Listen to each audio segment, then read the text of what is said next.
Good evening, everyone. I can't see you, but thanks for coming. My name is Rochelle Williams. I'm the founder and co-chair of Blue CD2 New Mexico, and I'm so thrilled and honored that you are all here. When Trump acolyte Yvette Harrell was elected in my district in 2020, I had three reactions. First, I was shocked. After all, this is New Mexico. We're supposed to be reliably blue. Second, I got angry. MAGA insanity threatens everything I love about my country and everything generations before us have sacrificed in service to its ideals. Third, I got determined to do something about it. Our little group formed in early 2021 and set out to register new Democrats in our district, working with Field Team 6. And here's a shout out to that great organization. We registered 5,000 new Democrats and Democratic-leaning independents. That had a big impact in the midterms. Now the Democrat we helped elect in 2022, Gabe Vasquez, is under attack from the MAGA machine, and we simply must make sure that he is reelected. We have an inspiring story to share with you, and two amazing information warriors who've donated their time to help us raise the money it will take to make a difference in this very tight race in this very vulnerable district. Holding this seat is crucial to flipping the House, which we simply must do. So let's get to it. We have an inspired stretch goal to raise $30,000 tonight, and thanks to our wonderful, generous sponsors and donors, we've already raised $9,800 toward that goal. There's a donation link in the chat, and we'll keep posting that throughout the event, along with totals each time we pause to focus on the things that we need to fund. We at Blue CD2 New Mexico are a small but mighty group of volunteers, completely committed to making a difference. In the days since the debate and the terrible Supreme Court decisions, I think we've all been feeling lots of difficult emotions: anger, fear, helplessness, about the media's clear bias against Biden, the lack of focus on the stakes of this election, and what feels like a repeat of 2016 but her email debacle. For me, action is always the best antidote to fear. We can't determine strategy for the National Democratic Party. We can't make decisions for Joe Biden, but we can have a local and national impact on this election by making sure Gabe Vasquez prevails against Yvette Harrell, who would rubber stamp every single ugly anti-democratic program laid out in Project 2025, the Republican plan to destroy the remaining structures of our democracy. We can have an impact by registering new Democrats and by reaching and engaging those registered Democrats and a big swath of Democratic-leaning independents who have not voted in the last two elections. We know we can do this because we did it in the midterms. We're going to share with you the strategies we used to turn out almost 7,000 reluctant voters for Gabe in 2022 and ask for your help to double that impact in this most important election of our lives. A word to all of you who've joined us from outside of New Mexico. It seems we're in a moment when virtually every race has national implications. Thank you so much for showing up to learn about and help with this very critical race. Please put any questions you have for our panelists in the chat. We'll have a Q&A starting at about 6:45, and we'll break every 10 to 15 minutes to talk about what we need to fund and check our totals. So I'm going to tell you about Blue CD2. We're an all-volunteer federal PAC focused exclusively on this district. It's one of the largest congressional districts in the country, bigger than the state of Pennsylvania, and very rural. New Mexico is a blue state, but this is a historically very red district. Since 1980, it's been in Republican hands, except for 3 one-term Democrats. That's 6 years out of the last 44, and we want to change that. Our mission is to keep Gabe in office, hold the district in the future, and support Democrats up and down the ballot. We want to build democratic infrastructure by supporting Democratic candidates and issues, using data to drive our decisions, and adapting national messaging strategy for our unique population and issues. Early on, we chose two fundamental strategies. One, register new Democrats. Two, go after the reluctant voters that candidates don't have the resources to find. These are people very far away from the base voters that candidates work to turn out. We thought we could have an impact on the margins, going after the least likely voters, those hardest to reach and motivate, and it turned out to be correct. We work hard to reach mostly young, mostly Hispanic non-voters. They had the lowest turnout rate in the district in 2022. We know motivating this demographic will be crucial in November. Here's how we register new voters and motivate non-voters. Multiple touches through multiple channels. We use postcards, social media, billboards, programmatic ads, radio when we can afford it, and our website to reach and motivate these prospective voters and non-voters. Here's what happened as a result of our work in our 2021 and 2022. We motivated almost 7,000 non-voters to vote, and Gabe Vasquez won by 1,346 votes. We don't want a repeat of that tiny, scary margin. This is something really remarkable. We will stretch every dollar you donate and then stretch it some more.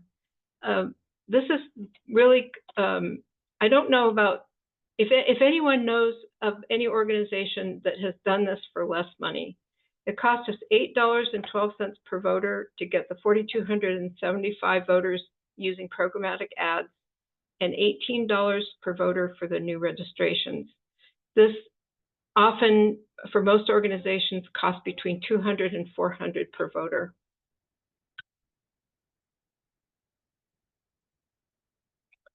So our website is our secret weapon.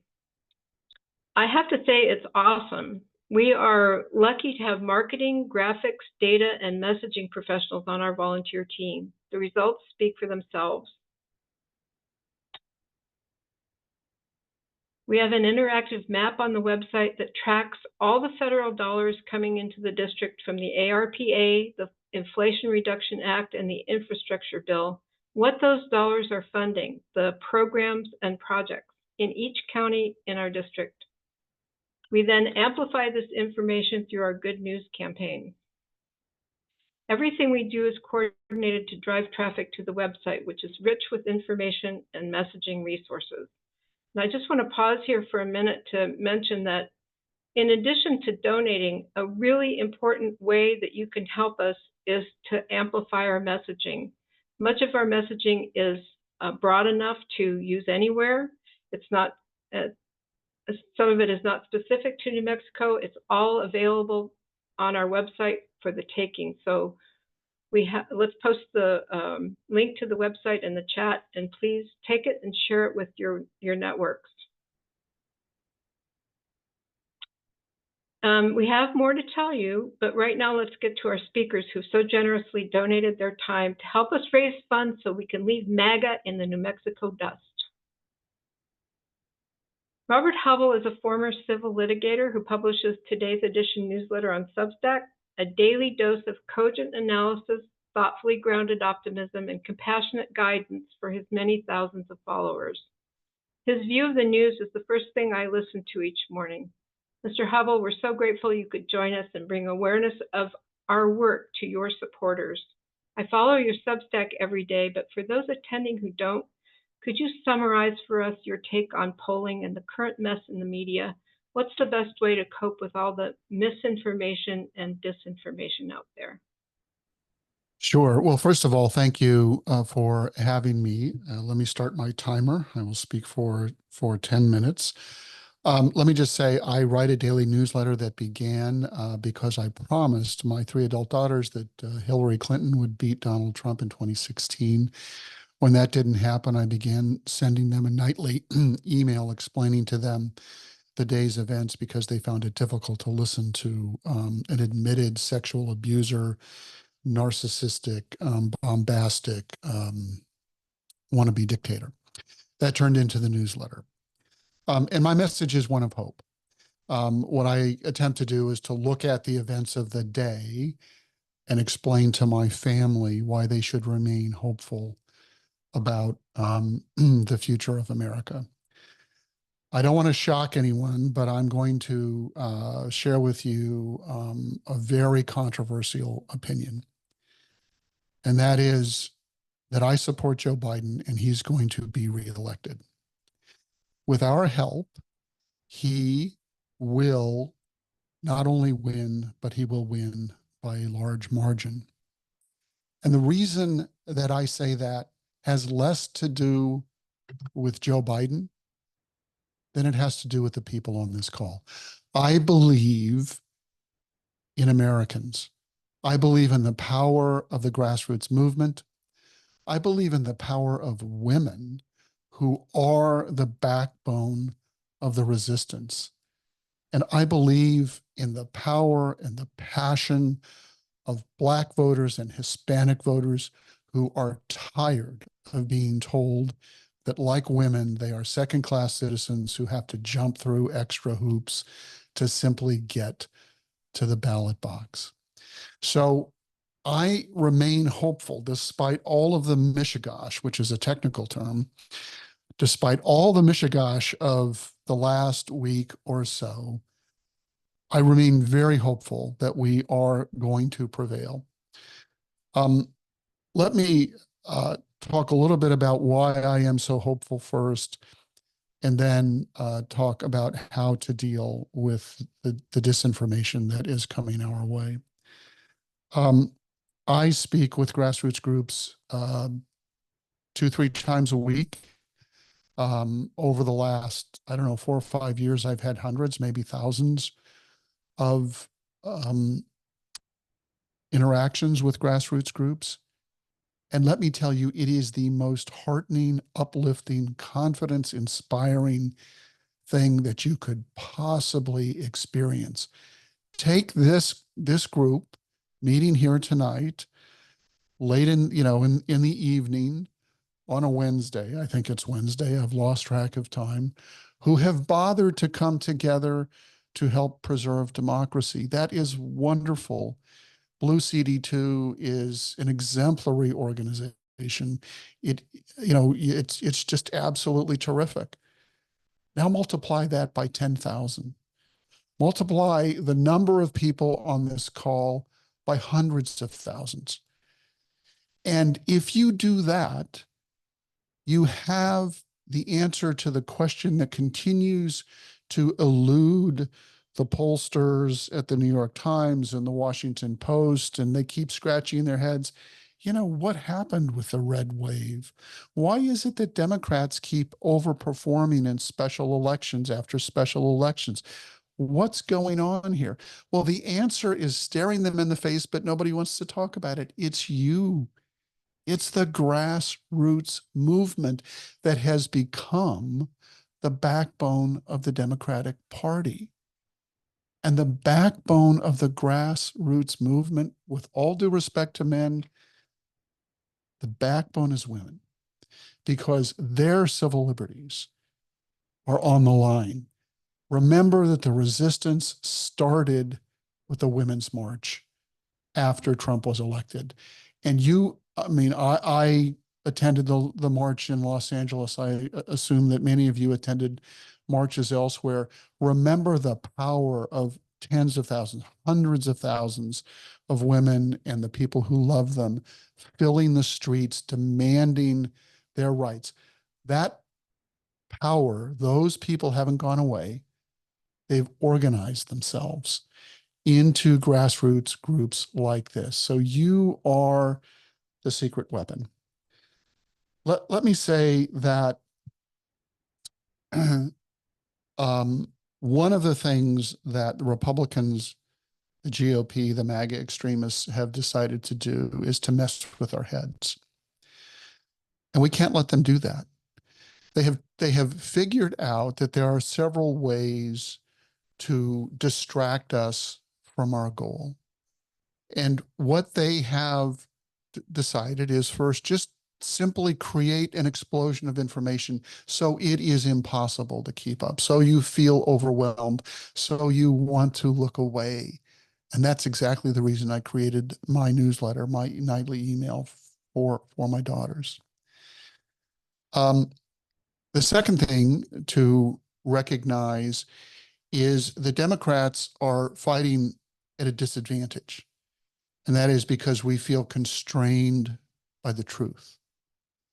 Republicans do not. When you are unconstrained by the truth and you want to flood the zone with disinformation, you just churn it out. And that has a psychic effect on all of us. We all feel worse in this moment than our predecessors felt in prior moments of crisis in America, even though those were bigger crises with more on the line. And the reason we feel worse is because the soldiers who were fighting at Gettysburg weren't getting news alerts from the New York Times saying that the Union was losing the battle every 5 minutes. That has a psychic toll.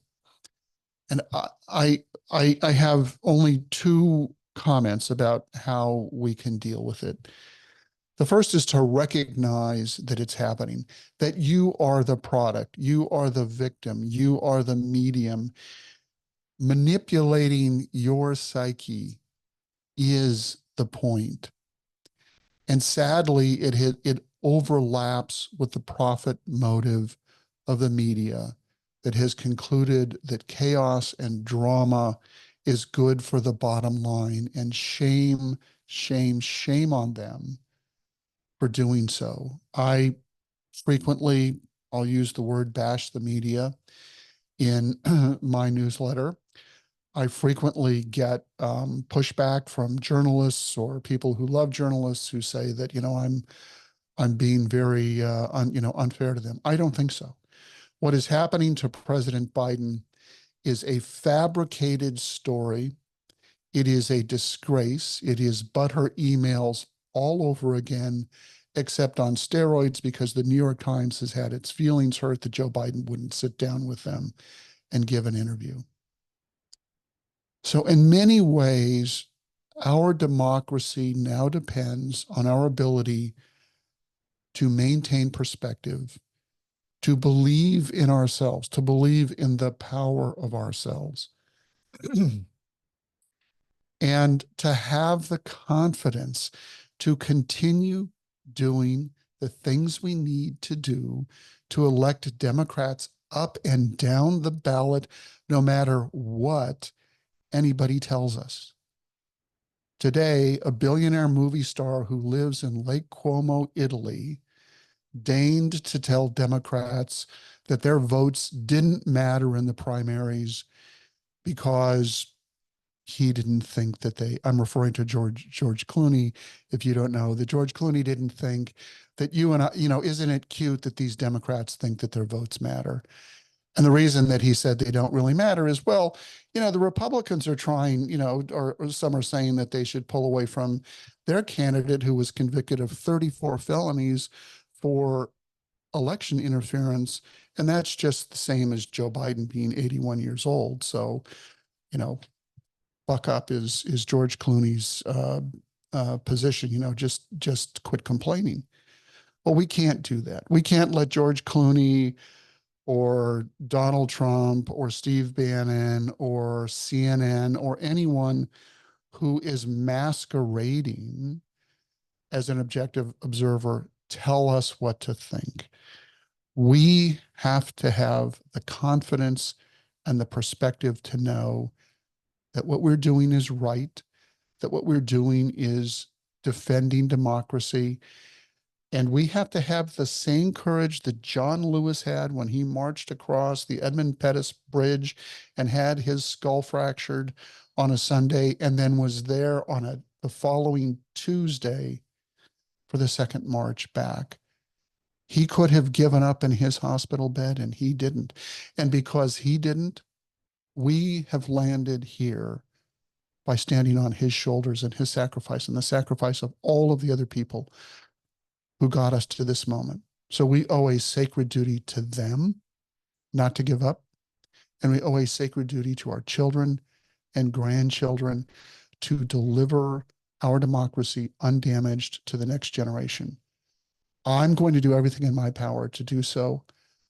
You are doing exactly the same thing by supporting organizations like Blue CD2. So thank you very much for what you're doing. God bless you all for your work.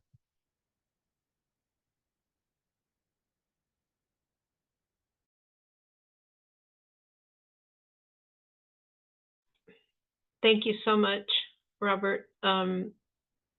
It's heartening, and how I look at it is we're not asked to be as courageous as those in the past who fought these battles. We're only asked for some of our time and some of our treasure. And I think that it really, thank God we're not asked to put our lives on the line, and as so many in the past were. We can accomplish a lot with some of our time and some of our treasure. So let's do that. I want to go to check in with our fundraising total now. We are at we're at 13,000. We're at $13,089 so far. Thank you, everyone. Yeah, woohoo! Keep clicking that link. Thank you. And I want to show you some of the things that we need to fund. Let's go to the next slide. Yeah. So we use this multi-channel approach for everything that we do, for trying to register new voters and also for turning out these reluctant voters. Our dream goal is to reach 30,000 infrequent voters in the fall, 120,000 pays for data, postcards, programmatic ads, social media, billboards, texting, radio. We have about 20,000 banked toward that. Whatever we raise tonight will move us a good way down the path to full funding. We want to focus especially on billboards in this fundraising pause here. This billboard is up right now in Las Cruces, the one on the bottom. It's been up since April, thanks to one of our steering committee members. He made a fundraising, he sent out a birthday letter to his whole list of friends and contacts and raised $5,000 for this billboard. It's an electronic billboard. We can change it whenever we want, and it has run from April, and it's going to run all the way through November. The orange one is going up as we speak in Luna County in Deming, which is one of the most rural parts of our district. It's going to be right on I-10, a highly traveled area. I think there's something like 10,000 views a day. So billboards are very effective in reaching people in rural areas who don't have necessarily good internet connection. You know, we really rely on digital messaging a lot, but it doesn't work everywhere. This is a rural district, and sometimes you have to use things that reach people different ways, like billboards. So if you want to do a birthday fundraiser, put your name in the chat and we'll help you do it. And anything that you donate tonight can go toward these billboards and other billboards in equally rural areas like Sunland Park, Chaparral. These are neglected areas that the Republicans are just all over. So we want to highlight our silver sponsor, Rainbow Ranch. That's my family's ranch, and I'm always grateful that they are willing to pony up for this effort. Let's look at all of our sponsors. This is why it's possible to do this work, is because people keep showing up and keep helping us. Let's see, how are we doing on time? I'd like to introduce Jessica now. And very well on time. Okay. Are we good? Yeah, you're more than good. All right. Jessica Craven is a force of nature. If you haven't read or listen to her Substack publication, Chop Wood, Carry Water, you're in for a treat. Jessica gives her followers a smorgasbord of daily bite-sized actions we each can take in support of our democracy.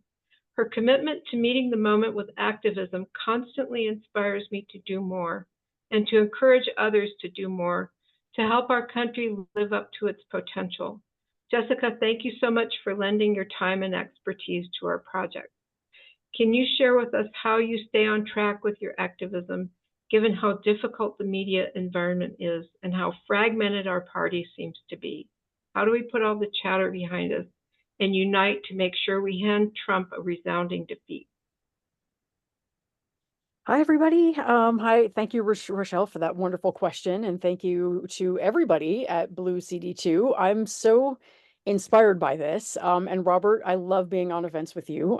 Robert is my Substack activism politics buddy. And I just love being here with him. I loved listening to him. And I love knowing that you are all out there, although I can't see your faces. I went through your names and so many of them are familiar.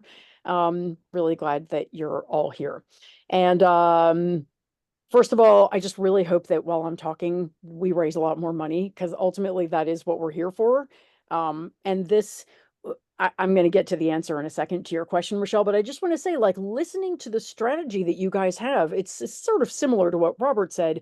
This is how I know we're going to win, because every single district in this country have groups like this who are so smart and so dedicated. I mean, look at the graphics, look at the website, look at the work you guys are doing, the smart and targeted way you are circling back to voters and approaching them from a bunch of different sides and touching them repeatedly. And this is not unique to this district, but in every district, I see these uniquely amazing people doing this work that is targeted to where they are.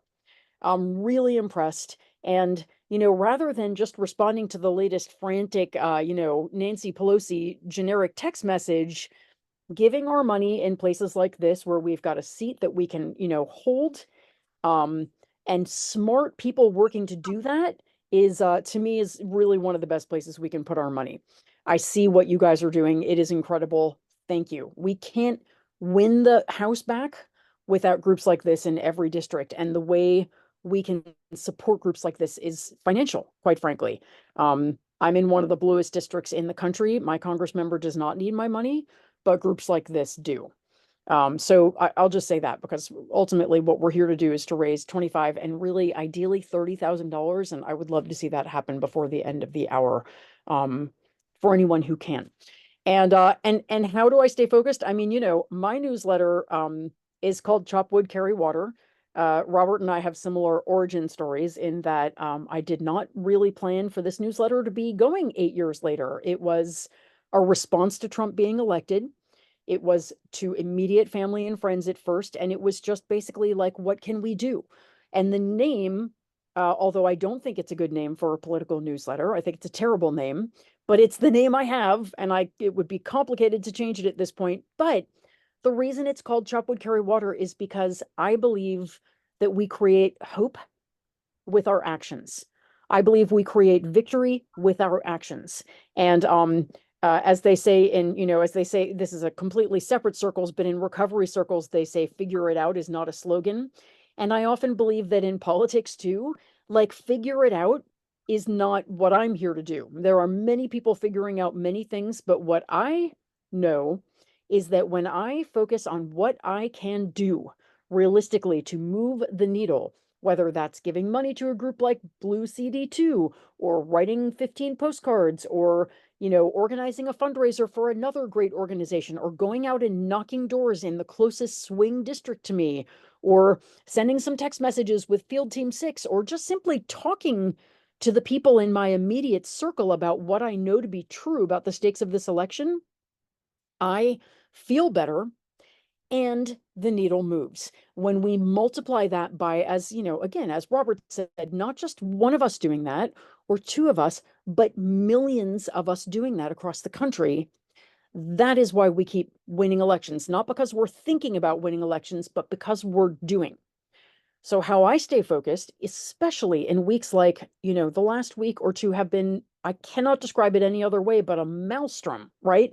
We had the horrible Supreme Court decisions. We had the debate, which, you know, was a horrible debate regardless of how we feel about who should be in the race. I am still staunchly behind Joe Biden, but I am also aware that, like, I may or may not get my way on that. What I know to do is to keep doing the work, to keep raising money for Joe Biden, to keep talking to people about the stakes of the election, to keep working on all of the other elections that are happening across the country. We've got to win elections from dog catcher on up, and we need to be working on it now. So my anxiety goes down when I stop trying to figure it out and I do something. And that's what my newsletter is for. We chop wood, we carry water. That was a slogan that my dad taught me when I was going through a divorce when I was in my 30s. And it was not a political thing. He was trying to help me how to survive an extremely difficult personal time when I could not see hope at the end of my situation. And my dad had been through divorces, and I said, how do you do this when you know that you're going to be suffering for years? He said, you chop wood and you carry water. What are you going to do today? Make your bed, go to your job, take a shower, chop wood, carry water. And that's what we need to do right now. We are in the middle of a maelstrom, and it is a maelstrom created by Republicans who know that maelstroms help them. It is a maelstrom created by the mainstream media who is profiting off of a maelstrom. It is a maelstrom because we have a climate crisis and a gun violence crisis, and because we have legitimate concerns, you know, about Joe Biden and about the entire situation, and because we are afraid, because we know the stakes are high. But in times like that, as well as in the good times, I know that all I need to do is come back to the day that I'm in and do what is in front of me to do. Right now, we have an election in which, honestly, I really hope the candidate is Joe Biden. But if it's not, no matter who that candidate is, we have to win. It is not an election where I say, oh, well, you know, I want it to be Joe Biden, but if it's not him, I'm checking out. No. None of us get to say that. This is an election where all of us need to be all in 100%, even if the candidate is, as I am just about to release on a TikTok, Elmer Fudd. I don't care. I want it to be Joe Biden. He has been the best president I have seen in my lifetime. And I'm 56. I've seen a few. He's been extraordinary. But I am not going to die on any hill except for the hill of democracy and saving my country. And so I think that as long as we all make that commitment, we've all got our preferences, and they're strong in many cases. But ultimately, I believe that most Americans understand the stakes. And what I am seeing out there, and I also talk to a lot of groups, and I am on, you know, a lot of social media. I'm a TikTok content creator. I hear from a lot of people. And what I am seeing is that people mostly want Biden. But even the people who don't are saying, I will vote blue no matter who. I have heard, I will vote for a paper bag. I have heard, I will vote for Elmer Fudd. I have heard, I will vote for a ham sandwich. I have heard any number of variations on, oh God, I forgot to set my timer. Someone tell me, you know, when I have a minute left, okay? Maybe I'm there already. So I am, okay. You have 3 minutes left. Great, thank you. I think Americans are not stupid. I think Americans want to preserve their freedoms. I believe strongly that Americans can see when somebody is coming to control them and profit for themselves and take away everything Americans value. And I think we are going to be fine. I think we are going to be okay. And I think we are going to win resoundingly, no matter who is at the top of the ticket. I think people are that scared and clear on the consequences. Again, I hope it's Joe Biden, but what I really want is for us to defeat the Republicans so resoundingly that there is not room for, they stole the election, that there is not room for them to go, well, we'll come back again with a different candidate and we'll win. No, I want to destroy them. I want a landslide. We need a landslide, and we will have a landslide. This is no longer an election about individual candidates. This is an election about Project 2025. And if you don't know what it is, educate yourself about it, because it's what we will be living under if Donald Trump wins. It is about bodily autonomy, abortion rights, but also bodily autonomy for LGBTQ people, bodily autonomy for men who don't want to, you know, be a father at the age of 16 and want to go buy a condom. It is bodily autonomy for all of us.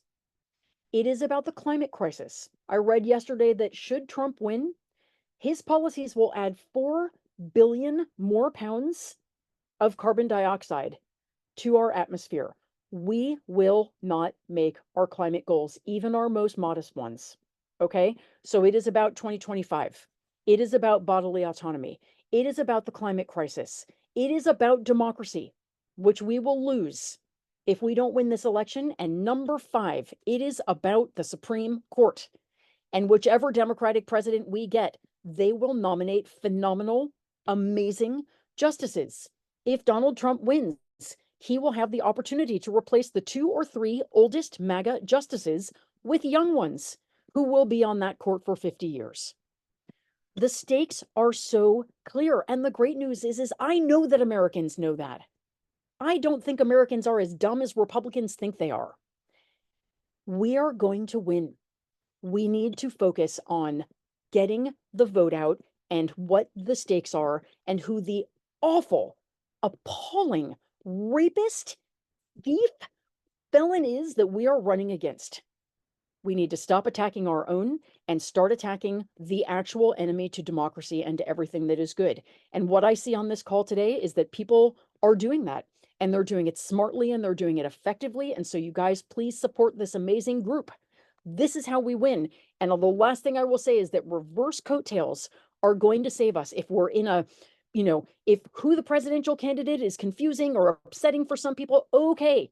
They're going to vote for the top of the ticket anyway because they're excited about going out and voting for Gabe Vasquez because this group did their job. And that's how it's going to work all across the country. So let's not overthink it. Let's remember what our ultimate goal is. We are saving democracy. We are saving the Supreme Court. We are stopping Project 2025. We are preventing climate catastrophe, and we are saving bodily freedom. When we remember those things, we cannot lose. Thank you for letting me be here. Thank you so much, Jessica, for that rousing talk. You got me all excited again. Let's check in and see what our fundraising total is. Kim? We are over halfway at $15,189. Thank you. Thank you, everyone. We're going to talk in this break about programmatic ads. These are really interesting. These ads are delivered on all the electronic devices associated with an address. This is highly targeted advertising. The non-voters we're trying to reach are generally not news consumers, so we meet them where they are, browsing, shopping, on gaming sites, and on social media.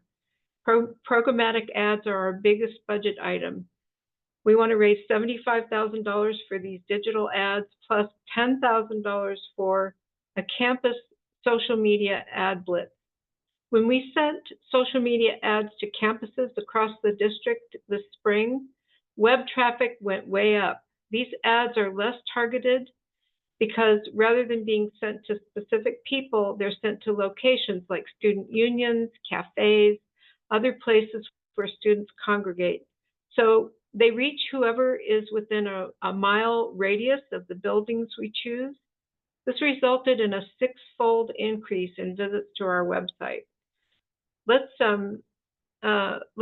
take a look at our sponsors. Our turquoise sponsor is Steve Brockett. I don't know if you're with us tonight, Steve, but thank you very much for your donation and your sponsorship. We have an amber sponsor, Leora Yeager-Siegel and Malcolm Siegel, always showing up. Leora is on our data committee. Let's take a look at court sponsors. Kathy Florsheim, Millicent Gray, Constance Masells, our co-chair, Sarah Kay.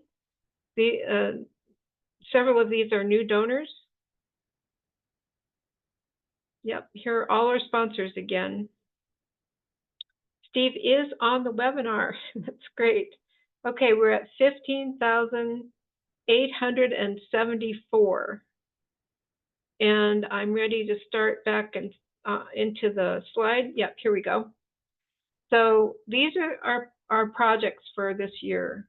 We want to double our results by the Good News campaign, which is already completed, and I'll talk a little bit about that in a minute.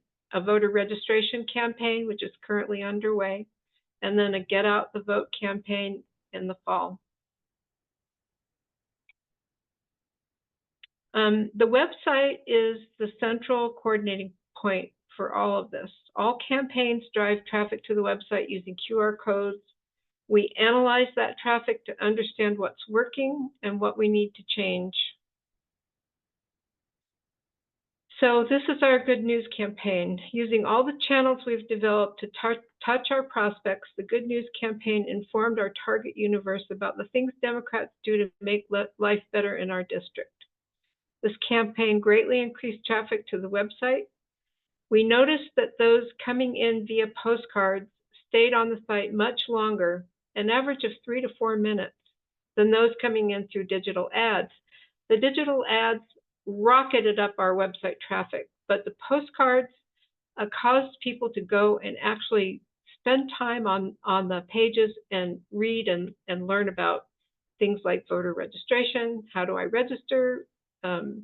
We have lots of pages on the website that are connected to each of these campaigns. 3 to 4 minutes is a remarkably long time for visitors to linger, so we know our postcards are working. Yeah, the Good News campaign, oops. I think I already did that. So right now we have launched a summer voter registration campaign. This consists of 6 cards that go out from July 1st to the end of August. The first one and the last one are written by our postcard volunteers. Thank you, everyone. The 4 in the middle are sent out by a mail house because we don't want to wear everyone out before we get out the vote. We use all of these channels again. 2 weeks of programmatic ads in the middle of the summer when people are maybe not home, so they won't be getting postcards. And then we're adding texting to this campaign, and a social media blitz is part of this as well, and our billboards. We are now at $16,319. In the fall, we will pivot to getting out the vote using all these strategies again. We need to reach and motivate those infrequent registered voters and convince them of everything that Robert and Jessica just said, and convince them of the benefits of electing Democrats. Most people don't know. These are not people who are generally watching the news. They're not very engaged. So we have to really work to meet them where they are and show them what they're getting if they vote for Democrats.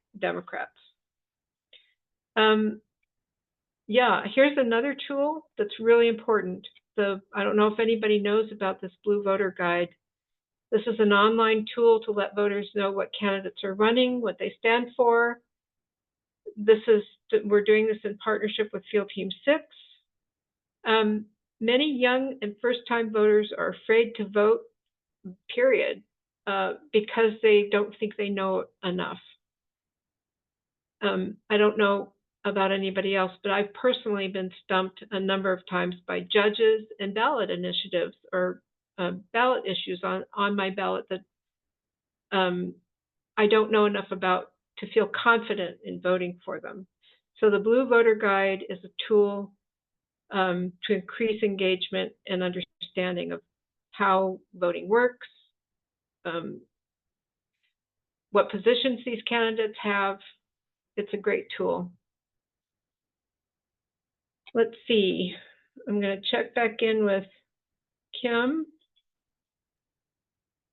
We're at 16,319. Okay. And let's take a look at postcards now. Yeah, our postcards are amazing. We have 400 postcard volunteers, and we send out thousands and thousands of postcards. The voter registration campaign this summer is 18,000. We have, because of a misprint, we have about 60,000 postcards to place. We weren't able to stamp them through the automatic machines, and so they're very usable. We can still use them. If you're interested in participating in that extra postcard campaign, please just put your name in the chat or contact any one of us. Constance, maybe you could put your name in the address in the chat, and Marty's our postcard person. So we have 2 choral sponsors, Diana Bell, who has been working on us to get that billboard up in Deming for, I think, 3 years now. So we're finally going to be able to do it. Thrive Consulting, that's Lynn Troyan, who's on our fundraising committee and contributes so much to what we do. Okay, and Rochelle, it's 18,000 addresses in our voter registration campaign. Many of those addresses have multiple unregistered people in their houses, and each address is getting 6 cards.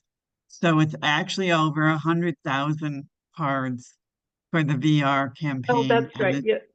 And the same again for the Get Out the Vote. Okay. So I was supposed to tell you all that you can put your questions for our panelists in the Q&A, not the chat. I think I'm late getting to the Q&A. I'm going to sign off here. I first want to be sure to thank our Blue CD2 team. We couldn't do any of that without all of us, the steering committee, the postcard volunteers, and all of you who donate and help us do this work. So let's see if there are any questions. There are actually more observations than there are questions. Okay. One of the observations I think is a theme for both Robert Hubbell and Jessica Craven, that people who say Biden should drop out owe us an alternative for whom they are working and donating, and they should tell us how that's going to work, because just saying somebody else doesn't really do it. So I invite you all to comment on that. And then there's another quote, women, if the soul of the nation is to be saved, I believe that you must become its soul. That's a Coretta Scott King quote, which somebody is contributing to the chat. And then the last one, I'm amazed that there's not more questions and answers, but it has to do with the ERA. And I believe the 38th state has now actually ratified the ERA, but of course the time has run out many, many years ago for it. Do you think, I mean, do you want to comment on whether there's any hope for getting it actually to become an amendment, or you want to leave that after the election? Either way. I'm going to jump in and claim the Coretta Scott King quote before Jessica does. I'm going to put it in my newsletter tonight. So if you want to be a copy, I can put it in the chat for you if you want me to. I've already copied and pasted it into my draft newsletter for this evening because it's consistent with the theme. I will be very brief.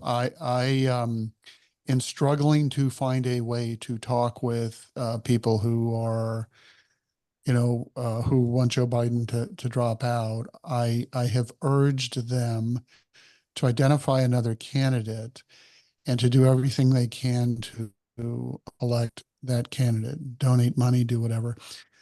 They never want to do that. They don't want to identify an alternative candidate. And when they do, they frequently suggest people who, I don't mean this to sound quite as harsh as it does, nobody's ever heard of outside of their state. I mean, show of hands, how many people can tell me what state Wes Moore is governor of and how long has he been in politics? The answer is Maryland in 1 year.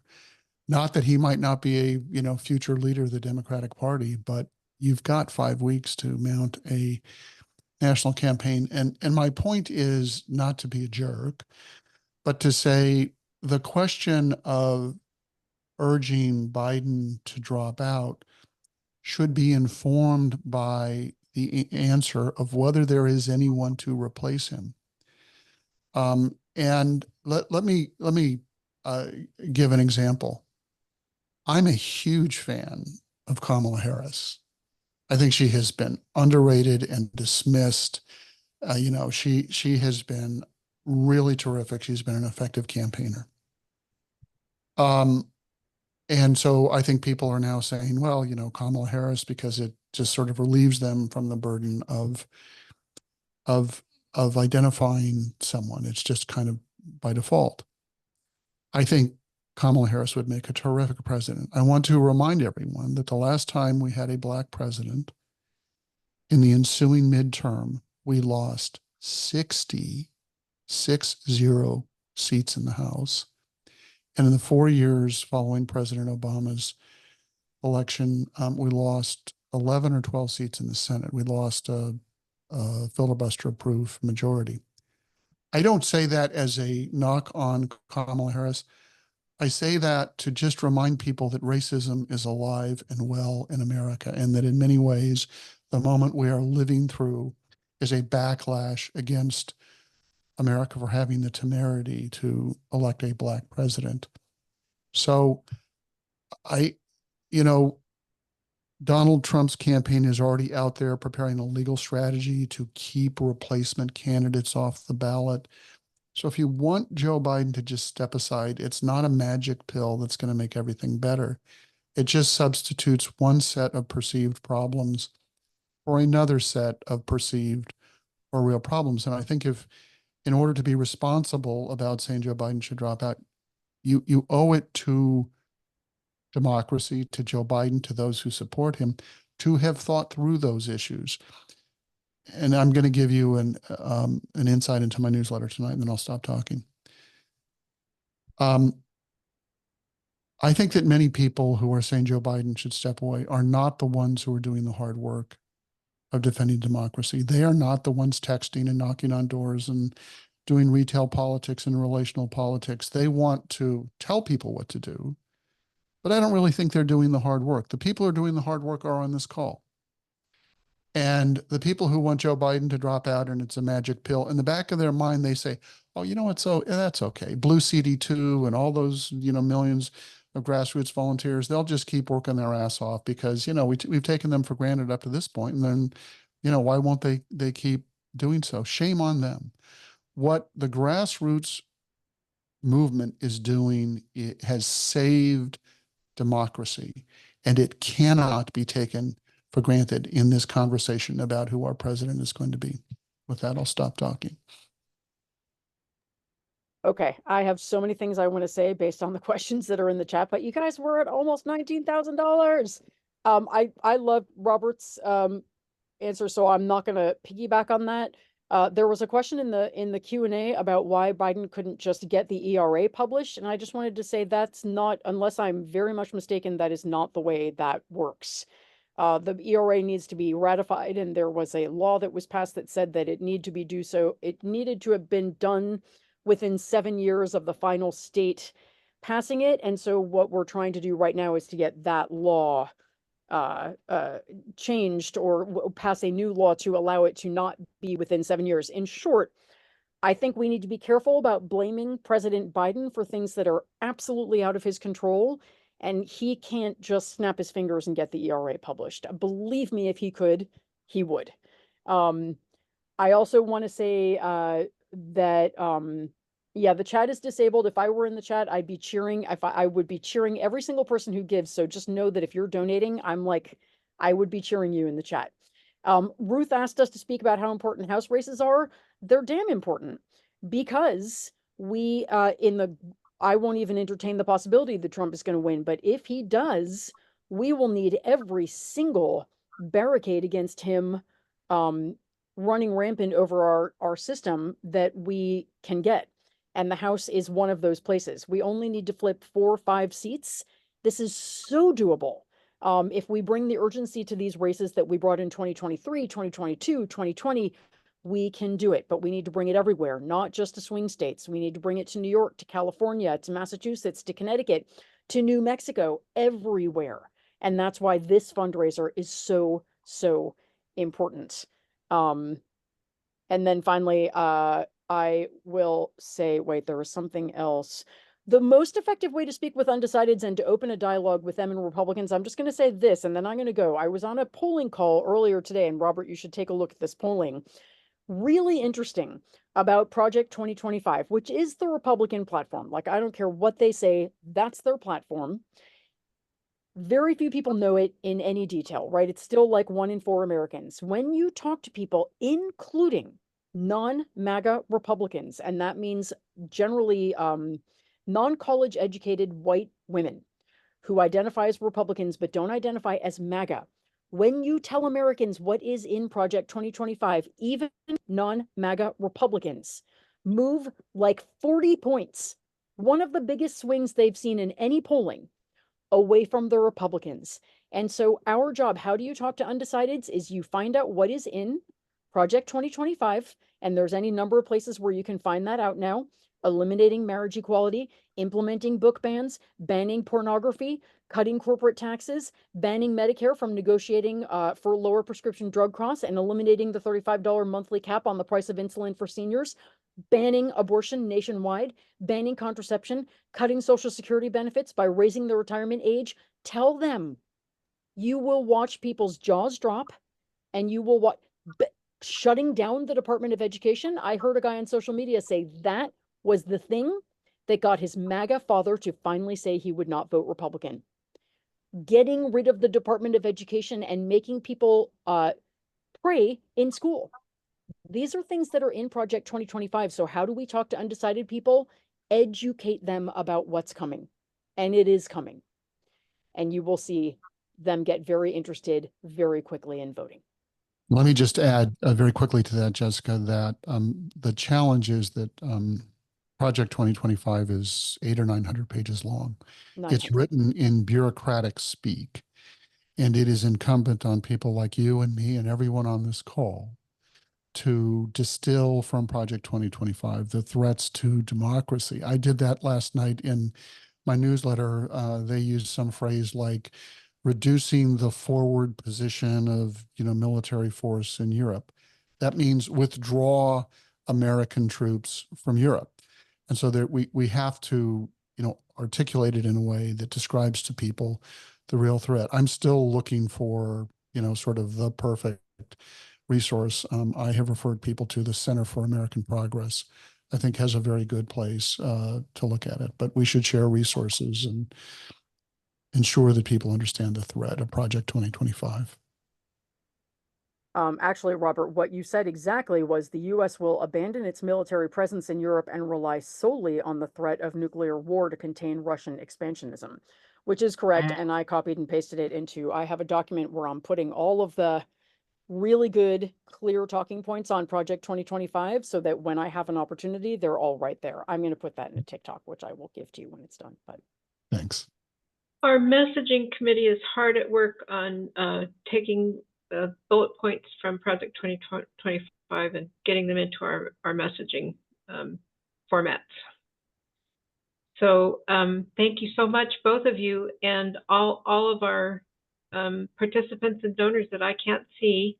I think we rocketed right past 20,000. We have someone who is sending a check for 200. So whatever our total is now, we need to add 200 to that. We're at 20,085 plus 200, so $20,300. Outstanding, everyone. Thank you from deep in my heart. Thank you. This will fund a lot of our work, and I'm so grateful to you both for being here and sharing your thoughts with us. It's really been helpful in giving us a boost. Okay, Here, everyone.